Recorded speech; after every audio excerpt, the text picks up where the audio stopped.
Everybody, स्वागत है आपका हमारे अपने यूट्यूब चैनल पे जिसका नाम है हेमरेश क्लासेस। एंड आज हम करने वाले हैं नेशनल, स्टेट एंड डिस्ट्रिक्ट, यानी कि लोकल लेवल वाली चीज़ है ना, इन तीनों का जुडिशियरी पार्ट। ठीक है, ये क्योंकि ये भी तो पार्ट ही है ना, इसको भी तो करना पड़ेगा। तो आज हम इससे करेंगे। छोटा टॉपिक है तो फटाफट से समझेंगे।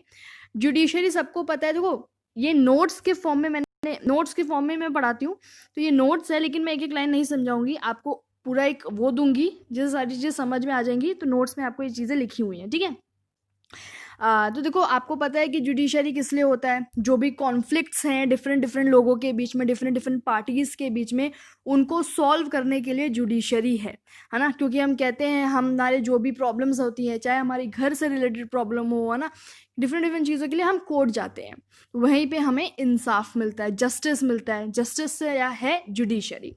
तो वेरी इंपॉर्टेंट पॉलिटिकल इंस्टीट्यूशन है ये, एक बहुत ही ज़्यादा इंपॉर्टेंट इंस्टीट्यूशन है। तो अब डिफरेंट लेवल्स पे डिफरेंट कोर्ट हैं हमारी कंट्री में, हमारे पूरे नेशन के लिए। जो सबसे हाईएस्ट कोर्ट है, हाईएस्ट कोर्ट ऑफ अपील जिसको कहेंगे, कि यहाँ पे मतलब इसका फैसला अंतिम फैसला माना जाएगा, वो सुप्रीम कोर्ट होता है, जो कि एंटायर नेशन के लिए है। स्टेट की बात करें, अगर स्टेट में हम हैं और हमारा कोई इशू है, तो हम सुप्रीम कोर्ट पे जाने से पहले हम स्टेट में अप्लाई करेंगे, हम हाई कोर्ट्स में अप्लाई करते हैं ना। तो वो हाई कोर्ट्स है, स्टेट के लिए बने हैं वो, ताकि लोगों को बार बार हर चीज़ के लिए सुप्रीम में जाने की ज़रूरत ना पड़े। तो हर स्टेट में अपने अपने हाई कोर्ट्स होते हैं। एक है हमारा डिस्ट्रिक्ट कोर्ट, जिसको हम कहते हैं, जो हमारे लोकल लेवल पर है। जो डिस्ट्रिक्ट लेवल पर है वो लोकल लेवल हो गया डिस्ट्रिक्ट कोर्ट, ठीक है। तो ये तीन तरीके के कोर्ट्स हैं। अच्छा, India has an integrated judiciary, यानी कि इसका मतलब सिंपल इतना है कि सारी चीज़ें क्या है कि एक साथ चलती हैं। इंडिया में जो जुडिशरी का सिस्टम है वो एक इंटीग्रेटेड सिस्टम है, यानी कि मिलकर जो चीज़ होती है ना, कि डिस्ट्रिक्ट कोर्ट, जैसे यहाँ लिखा हुआ है कि डिस्ट्रिक्ट कोर्ट के जो भी डिसीजन है, अगर वो हम मान लो हमारा कोई केस है, हम डिस्ट्रिक्ट जो कोर्ट है उसके ओपिनियन से हम सेटिस्फाई नहीं है, तो हम जा सकते हैं हाई कोर्ट में। हाई कोर्ट अपना फैसला सुना देगा। हाई कोर्ट के भी फैसले से मान लो हम संतुष्ट नहीं है, तो हम जाते हैं सुप्रीम कोर्ट में, है ना। क्योंकि हम कितनी चीज़ें देखते हैं, कितनी पिक्चर्स देखते हैं, मूवीज़ देखते हैं, तो हम उसमें क्या देखते हैं कि मैं सुप्रीम कोर्ट तक जाऊंगा, मैं वहाँ तक जाऊंगा, ना। तो वही चीज़ है। तो we can challenge the decisions of court, हम इन कोर्ट्स के डिसीजन को चुनौती दे सकते हैं, चैलेंज कर सकते हैं इनको, गलत कि हमारे अगेंस्ट है ये नहीं। मान लो तुम निर्दोष हो ना, तो तुम तो अपने लिए इंसाफ चाहोगे, तो तुम आगे तक भी जाओगे अपने लिए। जो ये जुडिशरी होता है वो ऐसे डिस्प्यूट्स को रिजॉल्व करता है। अच्छा, यहाँ पे लिखा हुआ है कैसे डिस्प्यूट्स, जैसे कि सिटीजन के बीच में, जैसे कि मेरे तुम्हारे बीच में कोई वो हो जाए, डिस्प्यूट हो जाए, कोई झगड़े हो जाए, है ना। या फिर मेरे हमारे सिटीजन्स और गवर्नमेंट के बीच में हो जाए, या गवर्नमेंट के बीच में हो जाए, है ना। स्टेट गवर्नमेंट के बीच में हो जाए, स्टेट सेंट्रल गवर्नमेंट के बीच में हो जाए। तो ऐसे ऐसे डिस्प्यूट्स जो है ये कोर्ट सॉल्व करता है। तो supreme court is the high court of appeal in civil and criminal cases. Fine. तो मतलब हाईएस्ट कोर्ट ऑफ अपील है ये, मैं बता चुकी हूँ आपको। And it can hear appeal against, यहाँ लिखा नहीं है, यहाँ लिख लेना, it can hear appeal against any legal issues, है ना। इश्यूज भी लीगल होने चाहिए, ये नहीं कि आप इलीगल सी चीज़ों को कोर्ट में लेकर के आ गए हैं। तो लीगल इश्यूज के ऊपर ये कोर्ट जो है हियरिंग अपनी, क्या कहते हैं, हम अपील कर सकते हैं। फाइन। अच्छा, एक चीज़ आपको ये भी पता होनी चाहिए कि जो हमारा जुडिशरी है वो एक इंडिपेंडेंट जुडिशरी है। और ऐसा क्यों है, why independent judiciary is required, है ना। यानी कि जुडिशरी जो भी हमारा सिस्टम है, कोर्ट का, जजेस वगैरह का, ये इंडिपेंडेंट है, किसी पर ऐसा नहीं है, किसी के ऊपर निर्भर है या किसी के प्रेशर में दबा हुआ है। वो इंडिपेंडेंट है। क्यों? क्योंकि उसको, भैया, उसको पूरे नेशन को चलाना है ना। या फिर ये कह लो कि जो भी लड़ाई झगड़े उसके पास आते हैं उसको उन्हें सॉल्व करना है। तो अब इसके लिए उसको इम्पार्शियल होना पड़ेगा। ऐसा नहीं है कि किसी पार्टी के दबाव में है तो इस पर्टिकुलर इंसान को फेवर करेगा, समझ गए इस बात को? नहीं, यहाँ पे पावर्स जो है, जो सुप्रीम कोर्ट, जो हाई कोर्ट, इन सबको दी जाती है, वो इंडिपेंडेंट पावर्स होती है, यानी कि अपना डिसीजन लेना है आपको, ठीक है, किसी प्रेशर में आके नहीं लेना है। इम्पार्शियल रहना है, पार्शियलिटी नहीं होनी है। तो इसीलिए हमको इंडिपेंडेंट जुडिशरी की ज़रूरत पड़ती है। फाइन। अच्छा, और जुडिशरी जो है हमारे जो फंडामेंटल राइट, देखो सब अभी लिखते जो है सारी चीज़ें, जो हमारी फंडामेंटल राइट्स है, जो एक हर नागरिक को जो राइट्स मिले हैं, जो उनका अधिकार है, ये उन राइट्स का जुडिशरी जो है गार्जियन है ना, माता पिता जिसे हम कह रहे हैं। क्यों? क्योंकि वो उन जुडिशरी फंडामेंटल प्रोटेक्ट करता है। ये बात भी आपको लिख लेनी चाहिए, लिख लीजिए कि जुडिशरी जो है acts as the guardian of fundamental rights. ठीक है, क्योंकि मान लो हमारे फंडामेंटल राइट, मान लो मुझे कोई प्रॉपर मतलब अपॉर्चुनिटी नहीं मिल रही है किसी चीज़ की, जिस अपॉर्चुनिटी की मेरे को ज़रूरत है जॉब वगैरह की, मुझे नहीं मिल रही है, तो मैं कोर्ट में अपील कर सकती हूँ इस चीज़ के लिए, क्योंकि ये मेरा एक राइट है, right to education, right to employment, है ना, right to equality, right to freedom, ये सारे राइट्स मेरे अंडर हैं। तो क्या है, मैं जा सकती हूँ जुडिशरी में। सुप्रीम कोर्ट और जो हाई कोर्ट है, ये पावरफुल पावर्स हैं। ठीक है, और इतना आप लिख लीजिए, judiciary enjoys a high level of confidence among people. क्योंकि कैसे, मतलब high level of confidence enjoy करता है जुडिशरी, यानी कि लोगों का विश्वास जो है जुडिशरी में है ना, जुडिशरी लोगों का विश्वास जीता हुआ है। क्यों? सिर्फ एक लाइन से आप इस चीज़ को पहचान सकते हैं, क्योंकि हमारे साथ कुछ भी गलत होता है तो हम उसको यही कहते हैं, मैं I will see you in court, है ना, मैंने आपको पहले भी बताया था। और ये हमारी उस फिल्म का डायलॉग भी है, जॉली एलएलबी वाली फिल्म का, जिसमें वो जज कहता है कि I will see you in court वाला डायलॉग मारता है, आपने देखी होगी। तो क्यों कहते हैं हम? क्योंकि हमें विश्वास है अपनी जुडिशरी पे कि कुछ भी गलत हो जाए पर जुडिशरी जो हमारी कोर्ट का फैसला है वो गलत नहीं होगा, सच के साथ होगा, है ना, वॉटेवर, मतलब जो भी चीज़ें हैं सारी आप समझ गए। बात करेंगे सबसे पहले सुप्रीम कोर्ट से स्टार्ट करेंगे। तो सुप्रीम कोर्ट की बात करेंगे तो एट प्रेजेंट, अभी फिलहाल देखें तो देयर आर 33 जजेस। उसमें से एक है चीफ जस्टिस ऑफ इंडिया और बाकी 32 अदर जजेस हैं। ये जो चीफ जस्टिस ऑफ इंडिया है, यही सीनियर मोस्ट जज होता है। ठीक है, जो हम अगर मैं कहती हूँ कि हाई कोर्ट का चीफ जस्टिस ऑफ इंडिया, तो मतलब मैं बोल रही हूँ कि हाई कोर्ट का जो सबसे सुप्रीम, यानी कि सबसे सीनियर मोस्ट जो जज है। इसी तरह से जब मैंने बोला सुप्रीम कोर्ट का चीफ जस्टिस ऑफ इंडिया, तो इसका मतलब सीनियर मोस्ट जज of supreme court is this क्या कहते हैं, चीफ जस्टिस ऑफ इंडिया। ठीक है, CJI। तो आप इसको ये नहीं कहेंगे कि चीफ जस्टिस ऑफ इंडिया यानी कि इंडिया सुप्रीम कोर्ट से रिलेटेड है ये, कि सुप्रीम कोर्ट का सीनियर मोस्ट जज। ठीक है, तो 33 जजेस है फिलहाल, जिसमें से एक तो है सीनियर मोस्ट जज यानी कि chief justice of India, and rest 32 are other जजेस। ठीक है, मैक्सिमम स्ट्रेंथ जो जुडिशरी सुप्रीम कोर्ट की है वो है 34 जज की। ठीक है, 34 जजेस हो सकते हैं।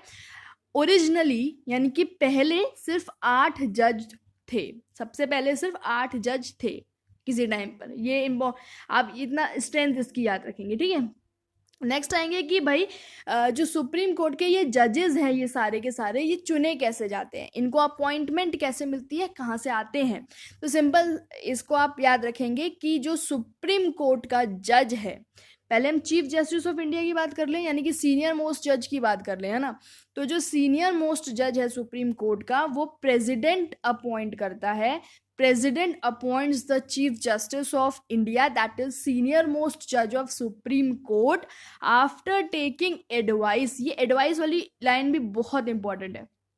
After taking advice of other supreme court and high court जजेस, यानी कि जो बाकी के सुप्रीम कोर्ट के जज हैं या बाकी के जो अपने हाई कोर्ट के जजेस हैं, इनकी सलाह पर जो प्रेसिडेंट है वो सीनियर मोस्ट जज को अपॉइंट कर देता है, यानी कि चीफ जस्टिस ऑफ इंडिया को अपॉइंट कर देता है। अदर जजेस कैसे अपॉइंट होते हैं? वो अपॉइंट होते हैं प्रेसिडेंट के द्वारा ही होते हैं, ये भी आप याद रखेंगे। अदर जजेस are also appointed by the president but after taking advice of chief justice of India and other जजेस of supreme court and high court. आप देखो यहाँ पे आ गया चीफ जस्टिस ऑफ इंडिया, है ना। यहाँ पे चीफ जस्टिस ऑफ इंडिया क्यों आया? क्योंकि यहाँ चीफ जस्टिस ऑफ इंडिया क्या हो गया, अपॉइंट हो गया, अब ये अपॉइंट हो गया तो अब ये जो है बाकी अदर जजेस के अपॉइंटमेंट में अपनी एडवाइस देगा। ठीक, ये इंपॉर्टेंट है अपॉइंटमेंट, तो आप इसको याद रखेंगे। क्वालिफिकेशन की अगर बात करें तो देखो सिटीजन ऑफ इंडिया होना चाहिए, और ये चीज़ बहुत ज़रूरी है, शुड हैव बीन द जज of high court for 5 years, यानी कि 5 साल तक, करीब एटलीस्ट 5 साल तक उसको हाई कोर्ट का जज रहना पड़ेगा, तभी जाकर वो सुप्रीम कोर्ट का जज के लिए एलिजिबल रहेगा। उसके बाद है शुड या फिर ये हो, या फिर क्या हो, या फिर हो कि वो एडवोकेट हो हाई कोर्ट में फॉर एटलीस्ट 10 ईयर्स, 10 साल के लिए वो वहाँ का हाई कोर्ट का कम से कम 10 साल के लिए हाई कोर्ट का वकील रहा हो। ठीक है, अच्छा, अब बात करेंगे यहाँ पे कि he holds office until attains the age of 65 years of age, यानी कि 65 ईयर्स की एज पर इसकी रिटायरमेंट हो जाती है। He can resign his office by writing to president, ये खुद से रिजाइन अगर करना चाहे तो ये प्रेसिडेंट को अपनी चिट्ठी लिखेगा तब वो रिजाइन कर सकता है। Can be removed by president on recommendation of parliament and when, इसको बता देती हूँ कि ये प्रेसिडेंट द्वारा रिमूव भी करा जा सकता है, कब, on recommendation of parliament, parliament ने कहा हो अगर कि इसको रिमूव करना है, कोई इन्होंने रिमूवल प्रोसेस चालू कर दिया हो, तब ये रिमूव किया जा सकता है प्रेसिडेंट के द्वारा। ठीक है, when chief justice of India is not there, जब यानी कि सीनियर मोस्ट जज चीफ जस्टिस ऑफ इंडिया नहीं है, उस केस में सुप्रीम कोर्ट जज acts at that time as chief justice of India, यानी कि ये बात है कि अगर चीफ जस्टिस ऑफ इंडिया नहीं है तो उस टाइम पे जो बाकी सुप्रीम कोर्ट के जज हैं वो चीफ जस्टिस ऑफ इंडिया की तरह एक्ट करेंगे। ठीक है, अच्छा, on what grounds can a supreme court जज बी रिमूव्ड, किस बेसिस पे, किस बेनाम पर हम उसको सुप्रीम कोर्ट के जज को हटा सकते हैं। आर्टिकल 124 में ये मेंशन है। तो कब हटा सकते हैं, उसने कुछ मिसबिहेवियर किया हो, कुछ कॉन्स्टिट्यूशन के अगेंस्ट कोई एक्ट कर दिया हो। ठीक है, removal on the order of parliament के ऑर्डर पे इसको रिमूव किया जा सकता है। ठीक है, तो आपको याद रखना है कि सुप्रीम कोर्ट का जज हो गया या प्रेसिडेंट हो गया या हाई कोर्ट का जज हो गया, तो इन सबको रिमूव कैसे किया जाता है कि अगर उन्होंने अपने कॉन्स्टिट्यूशन के अगेंस्ट कुछ कर दिया हो तब उनको रिमूव करा जाता है। अच्छा, रिमूव का प्रोसेस इम्पीचमेंट प्रोसेस होता है। हालांकि जो प्रेसिडेंट का प्रोसेस है हटाने का उसको हम इम्पीचमेंट प्रोसेस कहते हैं। इम्पीचमेंट जो है वो मोस्टली क्या होता है, प्रेसिडेंट के केस में यूज़ होता है। जब हम सुप्रीम कोर्ट वगैरह की बात करते हैं कि इनको हमें हटाना है तो हम रिमूवल प्रोसेस को ज़्यादा यूज़ करते हैं। ठीक है, तो मैंने आपको जानकारी के लिए बता दिया है। अच्छा, तो देखो इसमें भी वही है, थोड़ा सा अलग है, पर इसमें भी यही है कि कोई भी हाउस चाहे लोकसभा हो चाहे राज्यसभा हो, वो अपना इम्पीचमेंट का प्रोसेस स्टार्ट कर सकते हैं, रिमूवल प्रोसेस स्टार्ट कर सकते हैं। मान लो लोकसभा ने स्टार्ट किया, ठीक है, तो जब लोकसभा ने स्टार्ट किया तो सबसे पहली कंडीशन होती है कि भाई 100 मेंबर सभा, यानी कि लोकसभा के 100 सदस्यों ने उस पर साइन, जो भी रेजोल्यूशन बनाया है उन्होंने उसको रिमूव करने के लिए, उसमें 100 बंदों का साइन होना जरूरी है लोकसभा की, अगर लोकसभा ने उस प्रोसेस को चालू किया है। अगर राज्यसभा ने चालू किया है तो 50 मेंबर के साइन होने चाहिए। ठीक है, ठीक है, हमने लगाया या लोकसभा ने चालू किया, तो लोकसभा के 100 मेंबर ने साइन कर दिया। अब जब साइन हो गए तो अब जो हमारा लेटर है वो जाता है स्पीकर के पास, या तो वो स्पीकर किसका हो, मतलब लोकसभा का है ना, लोकसभा में हमने चालू किया है प्रोसेस तो स्पीकर के पास जाएगा, और स्पीकर किस में होता है, लोकसभा में होता है। अगर राज्यसभा में चालू हुआ होता तो वो चेयरमैन के पास जाता। ठीक है, तो अभी लोकसभा में चालू हुआ है तो वो स्पीकर के पास गया। अब वो स्पीकर के पास गया, अभी क्या होता है, अगर स्पीकर एडमिट करता है इस चीज को कि हाँ उसने गलत किया है, तब वहां से भी स्पीकर के पास से भी वो जाता है, कहाँ आगे जाता है फर्दर प्रोसेस के लिए। ठीक है, अब फर्दर प्रोसेस क्या मतलब, फर्दर प्रोसेस में मतलब क्या होता है कि देखो जब स्पीकर के पास से चला गया, आगे एडमिट हो गया, ठीक है डन, और आगे जाता है, वहां पे एक कमिटी होती है, एक कमिटी फॉर्म होती है जिसमें 3 लोग होते हैं। वो 3 लोग कौन से होते हैं? वो 3 लोग होते हैं, एक होता है chief justice of supreme court, एक होता है chief justice of high court और उसमें तीसरा होता है एक डिस्टिंग्विश्ड ज्यूरिस्ट। ठीक है, ये 3 लोग होते हैं। यानी कि जब स्पीकर के पास से निकला तो एक 3 मेंबर कमेटी के पास हमरा हो गॉड हमारा जो रेजोल्यूशन था वो पहुंचा और 3 मेंबर कमेटी के पास। उस 3 मेंबर कमेटी में जो 3 मेंबर्स हैं वो हैं सुप्रीम कोर्ट का चीफ जस्टिस, हाई कोर्ट का चीफ जस्टिस और लास्ट में अपना डिस्टिंग्विश्ड ज्यूरिस्ट, यानी कि वो बिल्कुल भेदभाव वाला जो वो ना हो। ठीक है, उसके पास जाता है। अब वहाँ से भी जब प्रोसेस हो जाता है, ठीक है, वहाँ से भी डन हो गया, वहाँ से भी एडमिट हो गया और डन, ओके फाइन, वो वापस आता है स्पीकर के पास और उसके बाद हर दोनों हाउसेस में जाता है, पार्लियामेंट के अपने लोकसभा में भी जाता है और राज्यसभा में भी जाता है। और दोनों ही हाउसेस में से वो, ईच हाउस में से वो कम से कम एटलीस्ट 2/3 मेजॉरिटी से पास होना चाहिए। अगर ये दोनों हाउसेस से अलग अलग, दोनों हाउसेस से 2/3 मेजॉरिटी से पास हो गया, उसके बाद ये प्रेसिडेंट के सिग्नेचर के लिए जाता है। प्रेसिडेंट ने सिग्नेचर कर दिया और ये जो अपना रिमूव हो गया, जज रिमूव हो गया। ठीक है, तो इस तरह से प्रोसेस होता है। ठीक है, अच्छा, आपको मेन चीज यहाँ याद रखनी है कि 2/3 मेजॉरिटी। ठीक है, ये मेन चीज आपको याद रखनी है। अगर मैं बोलूं कि आप प्रेसिडेंट की इम्पीचमेंट में कितनी मेजॉरिटी, वहां भी 2/3 मेजॉरिटी थी, है ना, वहां पे भी 2/3 मेजॉरिटी से पास हुआ, फिर प्रेसिडेंट के पास गया, जिसने हालांकि जब प्रेसिडेंट का इम्पीचमेंट स्टार्ट हुआ था तो स्टार्ट करने के लिए 1/4 मेंबर का साइन होना जरूरी था, तब आगे वो बढ़ा, है ना। यहाँ पे क्या है, 100 मेंबर का, लोकसभा हो या राज्यसभा हो तो 50 मेंबर का साइन होना जरूरी है। ठीक है, तो ये आप इस तरह से थोड़ा सा डिफरेंशिएट इसको कर लेंगे, बाकी इम्पीचमेंट का प्रोसेस यही है। आगे बढ़े, चलो अब थोड़ा हाई कोर्ट के बारे में देखेंगे। हाई कोर्ट अपना स्टेट लेवल पर है। ठीक है, अच्छा, फर्स्ट हाई कोर्ट जो एस्टैब्लिश हुआ था कैलकाटा में एस्टैब्लिश हुआ था 1862 में, उसके बाद बॉम्बे में और फिर मद्रास में। Only union territory having high court is Delhi, as high courts are only in states and we know that Delhi is a union territory. तो only territory that is having this high court is Delhi. उसके बाद Meghalaya, Manipur and Tripura high courts जो हैं वो 2013 में establish हुए थे। Composition देखते हैं अगर हाई कोर्ट का में क्या कौन कौन आता है, तो एक chief justice of high court होता है, जैसे कि एक chief justice of supreme court था, और कुछ अदर जजेस होते हैं। यहाँ पे नंबर को फिक्स नहीं किया गया है। ठीक है, जजेस को अपॉइंट कैसे किया जाता है, यहाँ के जजेस को देखो, जो हमारे सुप्रीम कोर्ट के जज थे, जरा रिवाइंड थोड़ा आंख बंद करके करेंगे, जो हमारा सुप्रीम कोर्ट का चीफ जस्टिस ऑफ इंडिया था, जो हमारा सीनियर मोस्ट जज था, उसको अपॉइंट कर रहा था प्रेसिडेंट। कंसल्ट किसको कर रहा था, वो कंसल्ट कर रहा था अदर जजेस of supreme court and high court. ठीक है, और जो अदर जजेस थे, अदर जजेस सुप्रीम कोर्ट के, वो कैसे अपॉइंट हो रहे थे, प्रेसिडेंट ही उन्हें अपॉइंट कर रहा था। अब किसकी कंसल्टेशन पे, supreme chief justice of India की कंसल्टेशन पर कर रहा था। ठीक है, एंड अदर जजेस of supreme court and high court. यहाँ पर जब जज को अपॉइंट करा जा रहा है तो प्रेसिडेंट ही कर रहा है। बात करेंगे chief justice of high court की। अब देखो, chief justice of high court और चीफ जस्टिस ऑफ इंडिया, इनको मिक्स मत करना। Chief justice of high court अलग है, चीफ जस्टिस ऑफ इंडिया अलग है। चीफ जस्टिस ऑफ इंडिया हमारा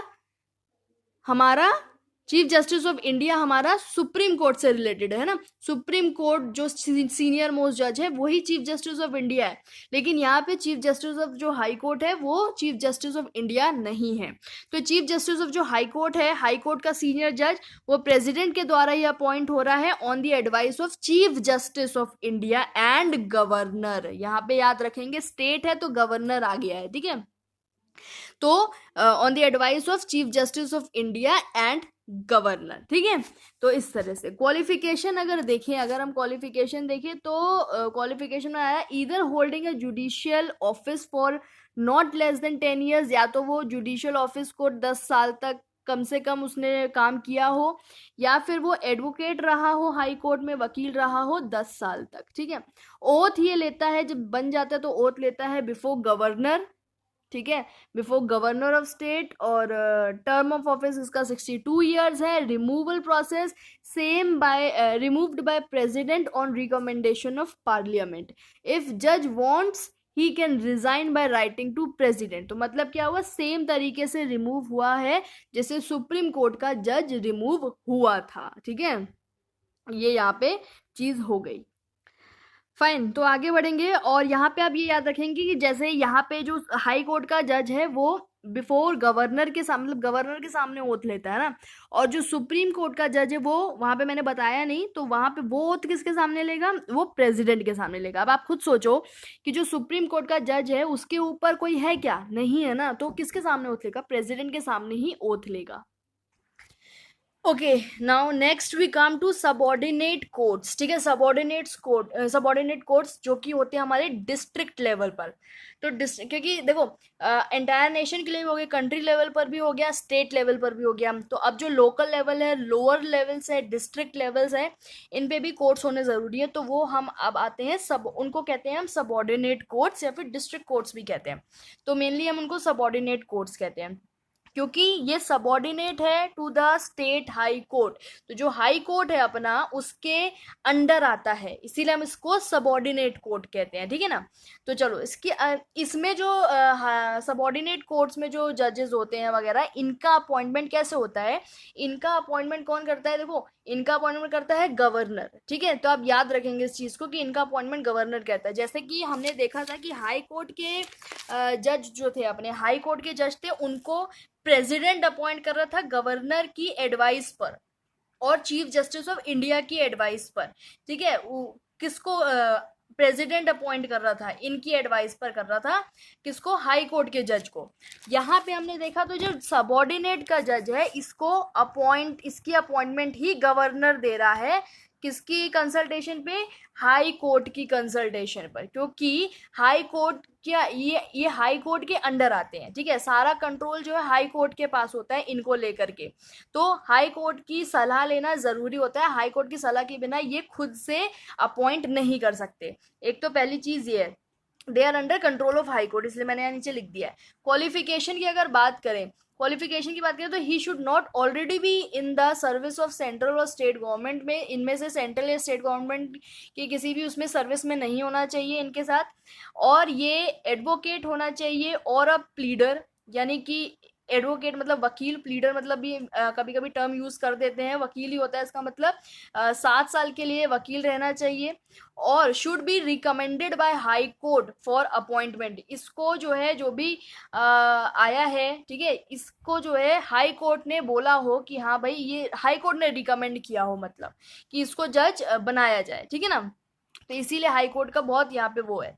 उसके बाद भाई अब एक जज तो है नहीं, और भी जज हैं और भी लोग हैं, है ना। तो अपॉइंटमेंट ऑफ अदर जजेस ये भी गवर्नर ही करता है, पर यहाँ पे कल से कंसल्टेशन जिसकी लेता है वो बदल जाता है, स्टेट पब्लिक सर्विस कमीशन की ये यहाँ पर कंसल्ट इसको करता है, ठीक है। यहाँ पर किसको कर रहा था, हाई कोर्ट को कर रहा। तो आपको ये याद रखना है, चाहे प्रमोशन करना हो, चाहे अपॉइंटमेंट करना हो, चाहे कुछ भी करना हो, यहाँ पर जो मेन जो जज है सबऑर्डिनेट कोर्ट का, वो गवर्नर करता है हाई कोर्ट की कंसल्टेंसी पर, ठीक है। और जो अदर जजेस है वो भी गवर्नर करता है, पर यहाँ पे वो स्टेट पब्लिक सर्विस कमीशन की भी कंसल्टेंसी लेता है, साथ में हाई कोर्ट की तो लेता ही लेता है, ये याद रखेंगे, ठीक है। स्ट्रक्चर की बात कर लेते हैं। देखो जब हम स्ट्रक्चर की बात करते हैं ना सबऑर्डिनेट कोर्ट में, तो थोड़ा आपको ध्यान देने वाली यहाँ पे चीज आ जाती है कि जब हम सबऑर्डिनेट कोर्ट क्या हो गए, मतलब जो हाई कोर्ट के अंडर आ गए हैं, डिस्ट्रिक्ट कोर्ट्स आ गए हैं ना, तो इनको कौन सा कोर्ट कहते हैं, जो हाईएस्ट, बिल्कुल हाईएस्ट लेवल पे, डिस्ट्रिक्ट लेवल। आप समझना इस चीज को, हम कहाँ किसकी बात कर रहे हैं, हम लोअर लेवल की बात कर रहे हैं ना, हम डिस्ट्रिक्ट लेवल की बात कर रहे हैं। तो जब हम डिस्ट्रिक्ट लेवल की बात कर रहे हैं तो आपसे हो सकता है क्वेश्चन ऐसा पूछा जाए कि डिस्ट्रिक्ट लेवल पर सबसे हाईएस्ट पोजीशन कौन सी कोर्ट रखता है, तो आप बोलोगे डिस्ट्रिक्ट एंड सेशन जज कोर्ट हाईएस्ट वो रखता है, मतलब कि ये हाईएस्ट उस पर है डिस्ट्रिक्ट में, ठीक है। तो ये सबसे पहले हम इसकी बात करेंगे। अब इसके अंदर दो साइड्स आते हैं, एक सिविल साइड आता है और एक क्रिमिनल साइड आता है। सिविल साइड मतलब जो आपका डाइवोर्स मैटर हो गया या फिर शादी वगैरह से रिलेटेड जो मैटर्स होते हैं वो सिविल साइड में आते हैं। और जो क्रिमिनल साइड है मतलब क्रिमिनल केसेस जो हो गए, सिंपल सी बात है ना, वो क्रिमिनल साइड पे आते हैं। अब जो जज है ना, अब जो जज है, ये डिस्ट्रिक्ट एंड सेशन कोर्ट जज क्यों कहा, जज कोर्ट क्यों कहा गया है, इसका भी रीजन है। देखो, दो इसमें हुए, एक तो सिविल साइड है, एक क्रिमिनल साइड है। तो जो जज सिविल केसेस को देख रहा है उसको तो डिस्ट्रिक्ट जज बोल दिया है, और वही जज सेम रहता है, ठीक है। और वही जज जब क्रिमिनल केसेस को देखता है तो उसको सेशन जज बोल दिया जाता है, ठीक है। तो यहां तक आपकी बात क्लियर हुई, डिस्ट्रिक्ट जज एंड सेशन जज कोर्ट, ये चीज, ठीक है, पहला नंबर। अब क्या हुआ इसके अंडर, अब क्या हुआ इसके अंडर आया, यानी कि सिविल साइड वाली चीज के अंदर और क्रिमिनल साइड वाली चीज के अंदर। पहली चीज, पहले तो हाईएस्ट पोजीशन पे तो ये हो गए, है ना, डिस्ट्रिक्ट एंड सेशन जज। उसके बाद सिविल साइड के ही अंदर अंडर में आया सबऑर्डिनेट जज कोर्ट, तो ये बीच वाला हो गया, थोड़ा लोअर लेवल हो गया इसका, अब है ना, इस वाले से लेवल लो हो गया। इसको हमने बोला सबऑर्डिनेट जज कोर्ट, क्या बोला हमने इसको, सबऑर्डिनेट जज कोर्ट। और जब यहाँ पे सेकंड पोजीशन पे कौन आया, चीफ जुडिशियल मैजिस्ट्रेट कोर्ट, आपको ये चीजें याद रखनी है। उसके बाद थर्ड पोजीशन जब और बिल्कुल लोअर आए तो मुंसिफ कोर्ट आ गया, और यहाँ पे जब लोअर पे आए बिल्कुल तो यहाँ पे जुडिशियल मैजिस्ट्रेट कोर्ट आ गया। तो ये लोअर लेवल है और ये ऊपर वाला हायर लेवल है। ये हायर लेवल है डिस्ट्रिक्ट जज और सेशन जज कोर्ट, है ना, और दूसरे पे ये है और तीसरे लोअर लेवल पे ये है। तो इस तरह से यहाँ पे हायरार्की एक होती है और ये आपको पता होना चाहिए, एक स्ट्रक्चर होता है, ठीक है। बस उसके बाद देखो इतना सब मैटर होता है, तो कुछ मेट्रोपॉलिटन जो सिटीज है अपनी, उसमें भी कुछ जो है कोर्ट है, जैसे कि सिविल साइड और क्रिमिनल साइड के कोर्ट हो गए ये, ठीक है, ये सिटी सिविल कोर्ट और ये कोर्ट ऑफ मेट्रोपॉलिटन मैजिस्ट्रेट। देखो ये मैंने इसलिए बताया कि इतना जरूरी नहीं है ये वाली चीज, ये बताया इसलिए दिया ताकि आपको अगर ये पढ़ने में बाई चांस आप, जरूरी तो नहीं है कि आप सिर्फ मेरी वीडियो देखो, है ना, कहीं और आप देखो, कहीं और आप बुक में पढ़ो तो आप कंफ्यूज ना हो, ठीक है। तो मैंने इसलिए इसको बता दिया। अच्छा, ये पॉइंट इंपॉर्टेंट है कि कुछ स्टेट्स, कुछ प्रेसिडेंसी टाउन्स हैं, ठीक है, कुछ प्रेसिडेंसी टाउन्स हैं जहां पर स्मॉल कॉज कोर्ट्स भी होते हैं, स्मॉल केसेस हैं, बिल्कुल स्मॉल कॉज के कोर्ट्स होते हैं। और कुछ स्टेट्स होते हैं जहां पर पंचायत कोर्ट्स भी होते हैं, इनको अलग अलग नाम से बोला, न्याय पंचायत और वगैरह वगैरह बोला जाता है, ठीक है। तो ये आपको ये चीज पता होनी चाहिए। तो यहाँ पे तीन चीज खत्म होती हैं, डिस्ट्रिक्ट लेवल भी वाली हो गई हमारी, हाई कोर्ट वाली भी हो गई और अपनी सुप्रीम कोर्ट वाली भी हो गई, ठीक है। अच्छा, यहाँ पे कुछ क्वेश्चंस देखेंगे, बहुत थोड़े थोड़े क्वेश्चंस हैं, उन क्वेश्चंस को देखेंगे, चीजें क्लियर होंगी। चलिए जरा पढ़िए इसको, which of the following statements are correct, इनमें से कौन सा स्टेटमेंट करेक्ट है। देखो ये जो टिक मैंने लगाया हुआ है ना, ये टिक पे मत जाना, क्योंकि ये टिक बहुत अपने पहले का लगा हुआ है और ये बिल्कुल भी करेक्ट नहीं है, ठीक है। तो आप अपने दिमाग से सोचना है आपको। तो चलो कौन सा स्टेटमेंट बिल्कुल करेक्ट है। पहला स्टेटमेंट देखते हैं, supreme court of India is free from the control and influence of legislature and executive, यानी कि ये बोल रहा है जो सुप्रीम कोर्ट है वो बिल्कुल फ्री है इन सब चीजों, मतलब इम्पार्शियल कह लो, इंडिपेंडेंट है, किससे, एग्जीक्यूटिव और लेजिस्लेचर से बिल्कुल इंडिपेंडेंट है, यानी कि जो प्राइम मिनिस्टर है, प्रेसिडेंट है, इन सब के कंट्रोल में बिल्कुल भी नहीं है। पहली लाइन तो ये हो गई, हमें बताना है कौन सा करेक्ट है। बी बोलता है सबॉर्डिनेट कोर्ट्स, जो अभी मैंने पढ़ा ना, subordinate courts are at the head of judiciary hierarchy of the state. तो दूसरा तो ये आ गया कि भाई बोल रहा है कि सबॉर्डिनेट कोर्ट्स है वो स्टेट पर जो है बिल्कुल स्टेट में आते हैं, है ना, स्टेट में आते हैं, ये बोल रहा है। सी बोल रहा है जो चीफ जस्टिस है हाई कोर्ट का, ध्यान से सुनेंगे, जो चीफ जस्टिस है हाई कोर्ट का, यानी कि जो सीनियर जज है हाई कोर्ट का, वो अपॉइंट होता है गवर्नर के through in consultation with chief justice of India. क्या ये सही है, अब होल्ड पे रखेंगे। उसके बाद है chief justice of supreme court are appointed by governor. अब आप बताइए इसमें से कौन सा सही है, बताइए जरा कौन सा सही है, जल्दी जल्दी से बताइए सोचकर। सोच कर बताइए। सबसे देखो नीचे से स्टार्ट करेंगे कि chief justice of supreme court जो है क्या वो गवर्नर के थ्रू अपॉइंट होता है? तो पहली चीज यहाँ पे बिल्कुल रॉन्ग हो जाती है, गवर्नर के थ्रू ही अपॉइंट नहीं होता है, ये प्रेसिडेंट के थ्रू, प्रेसिडेंट इसको अपॉइंट करता है। सुप्रीम कोर्ट का जो जज होता है सीनियर मोस्ट, उसको प्रेसिडेंट अपॉइंट करता है in consultation with other supreme court and high court जजेस, भूलिए मत, ठीक है। तो ये पॉइंट तो गलत हो गया। अब जो सी पॉइंट ये क्या कह रहा है कि चीफ जस्टिस जो हाई कोर्ट का चीफ जस्टिस है क्या वो उसको गवर्नर अपॉइंट करता है और consultation with chief justice of India, क्या ये पॉइंट सही है? तो मेरे हिसाब से तो भाई ये पॉइंट भी गलत है। और यहाँ पे फिर आएगा कि जो chief justice of high court है उसको अपॉइंट करने वाला प्रेसिडेंट है और सलाह किसकी लेता है? वो गवर्नर की लेता है, ठीक है। यहाँ सलाह किसकी ले रहा है? वो गवर्नर की सलाह ले रहा है ना, यही है ना, बिल्कुल यही है, गवर्नर की सलाह और चीफ जस्टिस ऑफ इंडिया की सलाह। देखो देखो देखो यहाँ बोला है कि chief justice of high court appointed by governor, तो यहाँ तो हम देखते ही इसको मना कर दे कि नहीं, गवर्नर अपॉइंट नहीं करता है, अपॉइंट तो प्रेसिडेंट करता है, ठीक है। इन लेकिन ये जो पॉइंट है ये किस कुछ हद तक सही है, आधा है पर सही है, कि चीफ जस्टिस ऑफ इंडिया की कंसल्टेशन पर बिल्कुल सही है। यहाँ पे साथ में एंड गवर्नर भी आता है ना, तो ये दोनों प्रेसिडेंट जो है वो दोनों की सलाह लेता है, ठीक है। तो ये पॉइंट भी गलत हो गया, समझ रहे हो ना आप चीजें। उसके बाद सबऑर्डिनेट कोर्ट्स जो है are at the head of judiciary hierarchy of the state, यानी कि स्टेट, अब सिंपल सी बात है, सबऑर्डिनेट कोर्ट जो स्टेट पे आते हैं नहीं आते, डिस्ट्रिक्ट है ये, डिस्ट्रिक्ट कोर्ट्स हैं ये, ओके। और उसके बाद डिस्ट्रिक्ट कोर्ट ही है ना ये, बिल्कुल। उसके बाद ये भी पॉइंट गलत हो गया, ये भी गलत हो गया, ये भी गलत हो गया। पहला पॉइंट जो है ये बताता है सुप्रीम कोर्ट फ्री है क्या कंट्रोल, उसको कोई कंट्रोल नहीं है उसका किसी के लिए, मतलब कि उस पर किसी का कोई कंट्रोल नहीं है, ये बिल्कुल सही पॉइंट है। सुप्रीम कोर्ट जो है अपना इंडिपेंडेंट है, सुप्रीम कोर्ट जो है इंडिपेंडेंट जुडिशरी, ठीक है, ओके। तो पहला पॉइंट बिल्कुल सही है, ठीक है। तो बाई चांस तुक्का फिट हो गया भाई, सही मार्क किया है इन्होंने, ठीक है। अच्छा, अब बात करेंगे आगे के उसकी। अ high court consist of a chief justice and at least, अब बताना है आपको इन चारों में से कौन सा सही है। हाई कोर्ट में चीफ जस्टिस होता है और क्या होता है, 5 अदर जजेस होते हैं। नहीं, ये पॉइंट गलत है, ये पॉइंट गलत इसलिए है क्योंकि हमने बोला है कि वहाँ कुछ अदर जजेस भी हैं, पर वहाँ हमने साइड में लिखा था कि उनका नंबर फिक्स नहीं है ना, तो ये पॉइंट तो गलत हो गया। नेक्स्ट है, कुछ जजेस हैं जो कॉन्स्टिट्यूशन ने बताए हैं कि ये जजेस होंगे, नहीं ऐसा बिल्कुल नहीं है। उसके बाद है कुछ जजेस हैं जो पार्लियामेंट ने बताए, जी नहीं ऐसा कुछ नहीं पढ़ा हमने अब तक। कुछ जजेस ऐसे हैं जो प्रेसिडेंट ने बताए हैं, मतलब उनको प्रेसिडेंट करता है, जी हाँ, मतलब कुछ जजेस हैं जो प्रेसिडेंट जिनको अपॉइंट करता है, सही बात है। हाई कोर्ट का जो जज है, चाहे वो chief justice of high court हो चाहे वो अदर जजेस हो, प्रेसिडेंट ही उनको अपॉइंट करता है, ठीक है। तो यानी कि डी ऑप्शन बिल्कुल करेक्ट हो गया है। अच्छा, तो मतलब ये वाला भी तुक्का फिट हो गया, डी जो इन्होंने मार्क कर रखा है, कोई बात नहीं।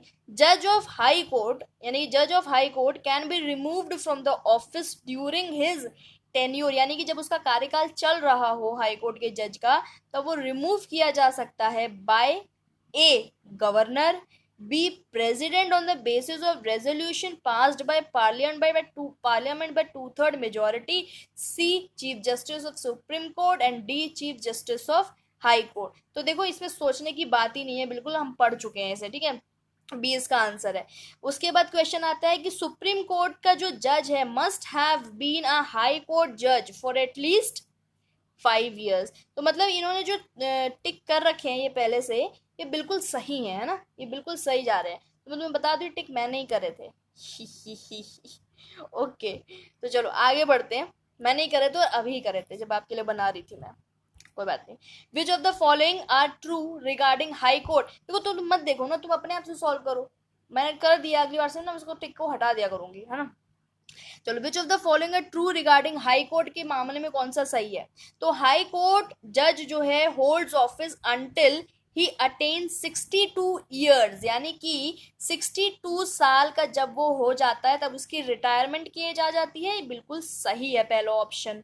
बी क्या बोल रहा है, process of removal of high court is same as supreme court, हाँ ये हमने सेम टू सेम लाइन पढ़ी है, तो बोथ 1 and 2, अच्छा, ये क्वेश्चन नहीं है, ये क्वेश्चन के साथ आंसर भी है। जो 3 मेंबर कमिटी है, मैंने बताया था ना, 3 मेंबर कमिटी बताया था मैंने अभी, है ना। तो जो सुप्रीम कोर्ट की इम्पीचमेंट में वो कर रही है मदद, है ना। तो ये किस किस को, सुप्रीम कोर्ट का चीफ जस्टिस, हाई कोर्ट का chief justice and distinguished jurist, ये 3 मेंबर्स होते हैं। ठीक है, तो समझ आ रही है, चीजें क्लियर हो रही हैं। ओके, नेक्स्ट क्वेश्चन देखो यहाँ क्या कह रहा है, विच ऑफ द, इनमें कौन सा है जो हाई कोर्ट के ज्यूरिसडिक्शन के अंदर आता है, यानी कि जो काम हाई, सिंपल सी बात है, जो हाई कोर्ट जो काम कर सकता है, जिन पे हाई कोर्ट का वो है कि हाँ भाई ये काम करेगा, तो वो चीजें आपको बतानी है। तो देखो इसमें मैंने कोई आंसर मार्क नहीं किया, अब तुम बताओ। इन्फो ए बोल रहा है enforcement of fundamental right of citizens. तो जो फंडामेंटल राइट है सिटीजन्स के, अगर वॉयलेट होते हैं तो बंदे जो हैं, क्या हाई कोर्ट, सिंपल सी बात है, क्या हाई कोर्ट में आ सकते हैं? आप इसका मतलब सिंपल है, बताओ, है ना, क्या हाई कोर्ट में वो आ सकते हैं? क्या हाई कोर्ट जो है उन फंडामेंटल राइट्स को सिटीजन्स के ऊपर इन्फोर्स कर सकता है? क्या है ऐसा हाई कोर्ट के पास? सुप्रीम कोर्ट में तो कर सकता है, सुप्रीम कोर्ट तो जाते ही जाते हैं, पर क्या हाई कोर्ट में जाते सकते हैं, ये बताना है। तो ए ऑप्शन। बी ऑप्शन क्या कहता है कि हाई कोर्ट जो है, जो डिस्प्यूट्स है relating to the election of members of parliament, यानी कि जो इलेक्शन हो रहा है उसमें जो डिस्प्यूट्स अगर हो गए, लड़ाई झगड़े, तो क्या उनको सॉल्व करने का काम हाई कोर्ट कर सकता है? सी है मैटर्स ऑफ एडमिरलिटी, यानी एडमायरलिटी। एडमायरलिटी क्या होता है? ये कुछ आपका नेवी वगैरह से रिलेटेड होता है, ठीक है। तो मैटर्स ऑफ एडमायरलिटी क्या हाई कोर्ट देखता है? तो देखो इसमें तीनों ही ऑप्शन करेक्ट है आपके, कि फंडामेंटल राइट्स वाला चीज भी, और इलेक्शन मैटर भी, और आपका और भी चीजें, ये जो एडमायरलिटी है ये भी देखता है, और आपका रेवेन्यू वाला चीज भी देखता है, टैक्स एंड ऑल ये सब चीजें भी देखता है, डाइवोर्स, और जो केसेस सबॉर्डिनेट कोर्ट से आ रहे हैं उनको भी देख लेता है ना। तो ये सारी चीजें हाई कोर्ट देख लेता है। आगे अगर बात करें तो डिस्ट्रिक्ट जज जो है, डिस्ट्रिक्ट जज आप याद रखेंगे, अब डिस्ट्रिक्ट जज क्या क्या इंक्लूड करता है अपने अंदर, डिस्ट्रिक्ट जज, है ना। क्या वो असिस्टेंट सेशन जज इंक्लूड करता है? क्या वो सिविल कोर्ट जज इंक्लूड करता है? क्या वो स्मॉल कॉज कोर्ट जज करता है, इंक्लूड करता है? क्या वो मुंसिफ कोर्ट इंक्लूड करता है? तो ये सारे कोर्ट इंक्लूड कर रहा है, डिस्ट्रिक्ट कोर्ट ये सारे कोर्ट्स इंक्लूड कर रहा है, ठीक है। अच्छा, अब बात करेंगे आगे अपनी, ये अपना लास्ट क्वेश्चन है, तो एक बार देख लेते हैं इसको। Which of them are correct, इनमें से कौन सा करेक्ट है ये बताना है। तो देखो ए क्या कह रहा है, organisational structure and jurisdiction is laid down by constitution. Organisation structure and jurisdiction is laid by the constitution. पहला मतलब क्या है कि जो भी स्ट्रक्चर है आपका, ठीक है, और ये ना यहाँ लिख लीजिए ऑफ सबॉर्डिनेट कोर्ट्स, ठीक है, यहाँ लिख लीजिए ज्यूरिसडिक्शन के बाद लिख लीजिए। अब बताइए, अरे बताइए, जो सबॉर्डिनेट कोर्ट्स का जो ऑर्गेनाइजेशन है, स्ट्रक्चर है, और जो ज्यूरिसडिक्शन है, सब ये है, क्या वो कॉन्स्टिट्यूशन देख रहा है? पहली चीज। दूसरी चीज है सेशन जज, क्या ये हाईएस्ट है डिस्ट्रिक्ट में? तीसरी चीज, स्मॉल कॉज कोर्ट्स वर स्टैब्लिश्ड इन प्रेसिडेंसी टाउन्स। तो आप तीनों बताइए मुझे। देखो पहला वाला बिल्कुल गलत है, ये जो स्ट्रक्चर एंड ऑल है ये सारी चीजें हाई कोर्ट देख रहा है। कौन देख रहा है? हाई कोर्ट देख रहा है in case of subordinate courts. उसके बाद जो सेशन जज है ये बिल्कुल हाईएस्ट है डिस्ट्रिक्ट में, यस हाईएस्ट है। जो आपका डिस्ट्रिक्ट, जब हम सबॉर्डिनेट कोर्ट की बात कर रहे हैं, जब हम डिस्ट्रिक्ट कोर्ट्स की बात कर रहे हैं, डिस्ट्रिक्ट लेवल पर बात कर रहे हैं, तो उसमें टॉप पर कौन सा आता है? डिस्ट्रिक्ट जज एंड सेशन जज आता है ना, सेशन जज आता है ना। तो वही चीज है। अब यहाँ पे हमारे पास क्या दे रखा है? सेशन जज का दे रखा है। तो क्या ये हाईएस्ट है? बिल्कुल हाईएस्ट है। और क्या स्मॉल कॉज कोर्ट्स जो है वो प्रेसिडेंसी टाउन्स में? बिल्कुल प्रेसिडेंसी टाउन्स में, हम पढ़ चुके हैं ये लाइन अभी, है ना। तो आपको यहाँ पे कंफ्यूज नहीं होना है।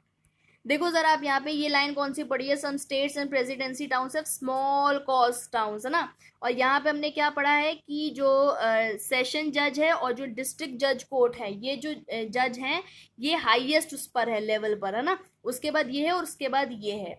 तो आपका ये ना दे करके इन्होंने ये वाली चीज दी है, तो ये भी तो हाईएस्ट पर ही है ना, तो हाईएस्ट सेशन जज है। तो क्या हमारा इसमें हमारे बी एंड सी ऑप्शन बिल्कुल करेक्ट हुए, ठीक है ना, तो बी एंड सी, फाइन, ये चीजें हो गई। तो यहाँ पे हमारा आप ये लगाओ स्टेट बॉडी नेशनल बॉडी और पूरी तरीके से कंप्लीट हो गया है। जो आधा अधूरा मैंने कहा था ना, आधा अधूरा सब लास्ट में कराते चलूंगी, तो अब सब लास्ट में आधा अधूरा जितना भी बचा है सब लास्ट में कराते हुए मैं चलूंगी, ठीक है। तो अब आपको बिल्कुल टेंशन लेने की ज़रूरत नहीं है। और ग्रुप पे जो इतनी भसड़ मचाते हो सारे के सारे, ये भी थोड़ी कंट्रोल करेंगे, है ना। बाकी डिस्कशन तो देखो क्वेश्चंस वगैरह भेज रहे हो, बहुत बढ़िया बात है, ये इससे सबकी प्रैक्टिस होती है। और कोई बात नहीं, पर थोड़ी लिमिटेड चैटिंग रखो, है ना, थोड़ी लिमिटेड चैटिंग। क्या है बाकी, चलो ठीक है करो, लेकिन सिर्फ काम की, है ना। बाकी मेरे तुम कहोगे अरे आप चुप रहो, मेरे कहने से कुछ नहीं होता ना तो करोगे तुम अपनी मन की, चलो कोई बात नहीं, है ना। तो चलो good bye, thank you, take care. And next topic होगा ह्यूमन डेवलपमेंट इंडिकेटर का, या फिर मैं सोच रही हूँ नेक्स्ट टॉपिक रखूँ आपका ये सिटीजन्स राइट इन डेमोक्रेसी। बहुत इंपॉर्टेंट है यार, बहुत इंपॉर्टेंट, अभी तुम देखना कितना इंपॉर्टेंट है। चलो थैंक यू सो मच।